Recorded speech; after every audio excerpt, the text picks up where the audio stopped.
નમસ્કાર મિત્રો, વિડીયોમાં તમારું સ્વાગત છે। આગામી 24 કલાકની અંદર ગુજરાત પર મોટી આફત આવી શકે છે। ગુજરાતના હવામાન વિભાગે મોટી આગાહી કરી છે। ચોમાસાને લઈને હવામાન વિભાગ દ્વારા આગાહી કરવામાં આવી છે।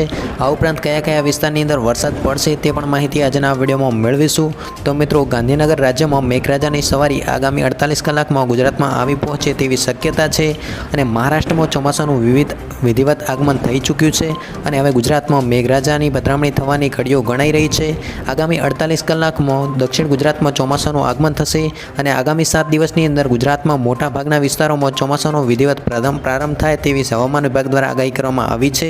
હવામાન વિભાગના જણાવ્યા અનુસાર નૈઋત્યના ચોમાસાએ મધ્ય અરેબિયન સમુદ્રના બાકીના ભાગ અને મુંબઈ સહિત કોંકણના મોટાભાગના વિસ્તાર અને મધ્ય મહારાષ્ટ્ર તેમજ કર્ણાટકના કેટલાક ભાગોમાં પ્રવેશ કરી લીધો છે। હવે આગામી 48 કલાકની અંદર નૈઋત્યનું ચોમાસું ઉપર અરેબિયન સમુદ્રના કેટલાક ભાગ તેમજ ગુજરાતમાં પ્રવેશે તે માટેની સાનુકૂળ પરિસ્થિતિ સર્જાઈ છે। તો મિત્રો, આગામી 48 કલાકની અંદર ગુજરાતની અંદર વરસાદ થઈ શકે છે। તો મિત્રો, આગાહી અંગે તમારું શું કહેવું છે?